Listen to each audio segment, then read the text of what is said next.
Bonjour tout le monde, bienvenue à Parole de vie. Donc, la semaine dernière, on a terminé. J'ai fait un peu mon témoignage en partie parce que je voulais vraiment que vous compreniez que je suis de la même nature, on est tous pareils, on a tous un besoin du Seigneur, mais on s'en rend pas tous compte. Et ma façon d'être devant Dieu à l'époque, c'était que je trouvais ça drôle que les gens avaient besoin de Dieu, que les gens avaient besoin de béquilles. C'était comme ça que je voyais la chose.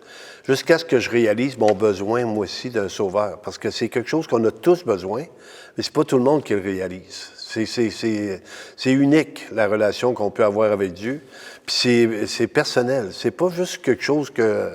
peut-être l'exemple qu'on peut se donner par rapport à Jésus, entre autres, c'est qu'il y avait des foules qui le suivaient, mais il va arrêter pour chaque personne individuellement. Il va arrêter, entre autres, pour Nicodème. On connaît l'histoire de Nicodème, un chef des Juifs, un pharisien, qui est allé voir Jésus une nuit. Et Jésus va prendre le temps de lui expliquer des choses que lui ne comprenait pas, même s'il était religieux.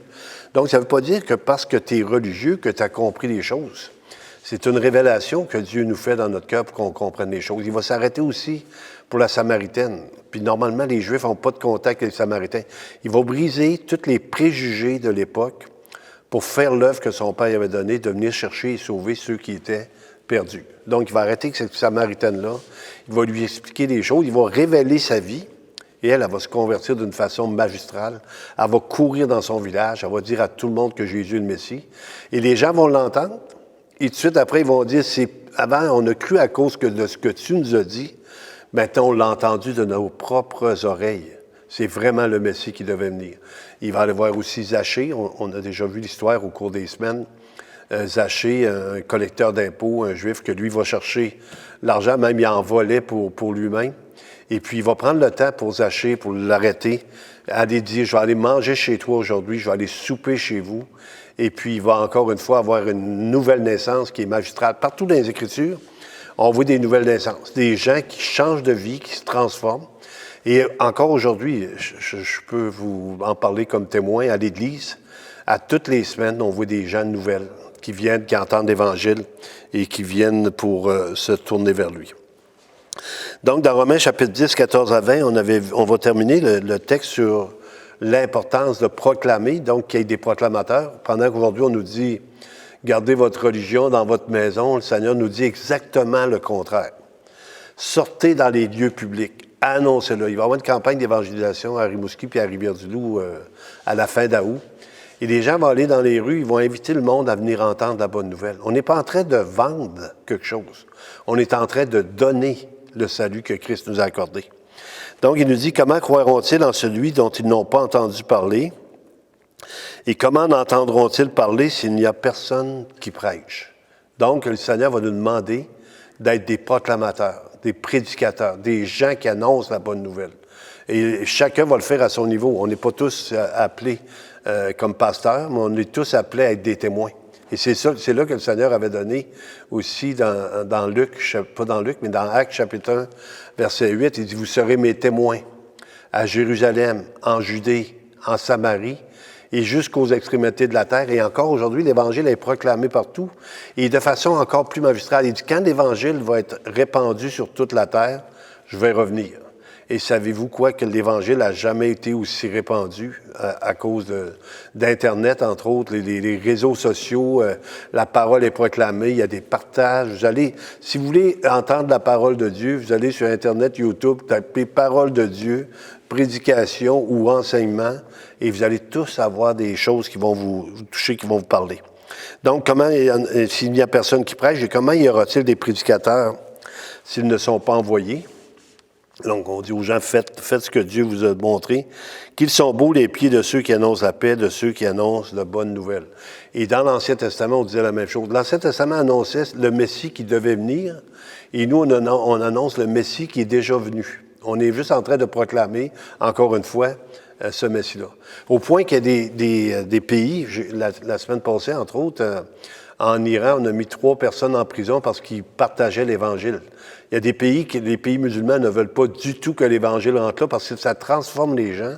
Ils essaient d'être liés par leur religion, mais là, quand tu viens au Seigneur, là où est l'Esprit du Seigneur, là, il y a la liberté. Les personnes deviennent libres, ils deviennent heureux. C'est comme vraiment une transformation radicale de vie. Mais tous n'ont pas obéi à la bonne nouvelle. Aussi Isaïe dit-il, Seigneur, qui a cru à notre prédication? Et c'est la même chose encore aujourd'hui. On annonce la bonne nouvelle à tout le monde. Mais il y en a plein qui ne croient pas. Il y en a plein qui disent non, je t'entendrai là-dessus une autre fois. J'ai pas de temps pour ça. Et puis les gens, leur vie avance. Et puis à un moment donné, il y avait une histoire qui disait trop jeune, trop occupé, trop heureux, trop riche, puis trop vieux. Jamais il y a eu une occasion que les gens puissent se tourner vers lui. Mais on prie que quand vous écoutez l'émission, que vous soyez réceptifs. Mais je dis, n'ont-ils pas entendu? Au contraire, leur voix est allée par toute la terre et leur parole jusqu'aux extrémités du monde. Mais je dis, Israël ne l'a-t-il pas su? Moïse, le premier, dit, j'exciterai votre jalousie parce qu'il n'est point de nation, je provoquerai votre colère par une nation sans intelligence. Et Isaïe pousse la hardiesse jusqu'à dire, j'ai été trouvé par ceux qui ne me cherchaient pas, je me suis manifesté à ceux qui ne me demandaient pas. Et quand je vous ai parlé de mon témoignage, j'allais là pour rire, pour mépriser les croyants. Je ne cherchais pas le Seigneur. J'en avais pas besoin, selon ma façon de voir les choses. Et quand Dieu m'a révélé mon besoin, que si je mourais dans cet état-là, que j'étais perdu, ça a été comme moi un cri d'alarme. Seigneur, viens me sauver. Arrache-moi de ce que je pense, de ma façon d'être. Seigneur, donne-moi la vie. Mais au sujet d'Israël, il dit, j'ai tendu mes mains tout le jour vers un peuple rebelle et contredisant. Et malgré cela, le Seigneur est toujours en train de protéger Israël. Puisqu'aujourd'hui, tous les pays autour d'Israël veulent l'écraser, veulent le détruire. Et Dieu a sa main là-dessus jusqu'à ce qu'eux autres aussi puissent se tourner vers l'Évangile. Dans Jean-Baptiste pointe vers Jésus, on va retourner deux textes dans Jean, chapitre 1, versets 29 à 34. On avait vu que Jean-Baptiste était celui qui proclamait celui qui devait venir. Et là, on va arriver à une période particulière où il va y avoir le baptême de Jésus. Donc, au baptême, il va se manifester des choses. Le Saint-Esprit va se manifester et le Père va se manifester. Et ceux qui étaient là ont pu entendre à ce moment-là la voix de Dieu venant du ciel. Ça devait être assez apeurant, si on peut dire, parce que c'est pas rien d'entendre une voix du ciel. C'était pas un haut-parleur, puis c'était pas un son d'Internet, c'était vraiment Dieu qui parlait. Et on va regarder versets 29 à 34, Jean chapitre 1, versets 29 à 34. Le lendemain, il vit Jésus venant à lui, et c'est Jean-Baptiste qui parle, « Voici l'agneau de Dieu qui ôte le péché du monde. » Pas qui couvre, qui ôte, qui enlève le péché du monde. Donc, Jean-Baptiste ne prend pas aucune gloire pour lui, il tourne tout de suite les yeux vers celui qui devait venir. Ôte le péché du monde, je ne le connaissais pas, mais c'est afin qu'il soit manifesté à Israël que je suis venu baptiser d'eau. Jean rendu ce témoignage, j'ai vu l'Esprit descendre du ciel comme une colombe et s'arrêter sur lui. Je ne le connaissais pas, mais celui qui m'a envoyé baptiser d'eau m'a dit, celui que tu verras, l'Esprit descendre et s'arrêter, c'est celui qui baptise du Saint-Esprit. Et j'ai vu et j'ai rendu témoignage qu'il est le Fils de Dieu. Donc, Jean-Baptiste va voir, il va rendre témoignage. La colombe descend, on entend une voix du ciel. On va le voir dans Luc, chapitre 3, versets 21-22. Aussi, par rapport au baptême de Jésus, je ne vais pas trop m'attarder là-dessus, mais on peut voir comment ça s'est produit. Jésus avait 30 ans quand il s'est fait baptiser. Jésus n'avait pas besoin d'être baptisé pour ses péchés. Il n'avait commis aucun péché. On peut voir plus que Jésus l'a fait comme un modèle, comme un exemple pour les autres. Luc 3, 21, il dit, tout le peuple se faisant baptiser, Jésus fut aussi baptisé. Et pendant qu'il priait, le ciel s'ouvrit et le Saint-Esprit descendit sur lui sous forme corporelle, comme une colombe. Donc, le ciel s'ouvre, la colombe descend, et une voix se fit entendre du ciel en ces paroles, « Tu es mon Fils bien-aimé, en toi j'ai mis toute mon affection. » Donc, le Père confirme que son Fils est celui qui devait venir. On l'a partout dans les Écritures. Celui qui devait venir est venu. Maintenant, notre proclamation, puis je termine avec 2 Corinthiens, chapitre 4, les versets 1 à 5, 2 Corinthiens 4, 1 à 5. Parce que souvent, les gens disent, vous faites ça pour vous autres. Ça doit être pour ramasser de l'argent. Souvent, on entend des commentaires. Je ne sais pas si vous écoutez l'émission depuis longtemps, ça fait 22 ans. On n'a jamais demandé un sou noir à la télévision ou à la radio. Les gens qui pourvoient, c'est les gens de l'Église qui veulent que l'Évangile soit annoncé. Ils ont tellement de bonheur à connaître le Seigneur qu'ils veulent que les autres le connaissent. Et c'est eux autres qui vont contribuer pour qu'on puisse payer les frais de la radio, de la télévision ou peu importe les médias sociaux qu'on va prendre. Il nous dit dans 2 Corinthiens, chapitre 4, « C'est pourquoi, ayant ce ministère, selon la miséricorde qui nous a été faite, nous ne perdons pas courage. Nous rejetons les choses honteuses qui se font en secret.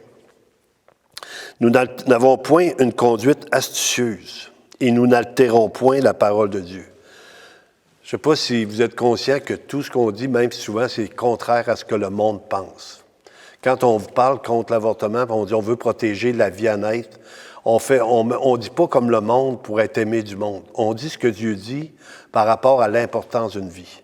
Quand on dit que le suicide assisté, on devrait laisser les gens dans les mains de Dieu et s'en occuper, c'est parce qu'on sait ce que Dieu pense de la valeur d'une vie humaine.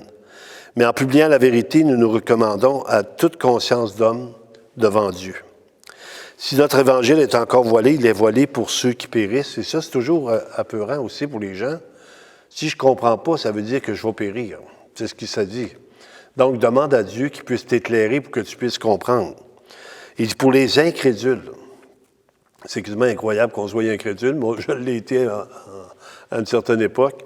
Pour les incrédules dont le Dieu de ce siècle a aveuglé l'intelligence afin qu'ils ne voient pas briller la splendeur de l'Évangile de la gloire de Christ qui est l'image de Dieu. La splendeur de l'Évangile de la gloire de Christ. Et là, on termine, verset 5.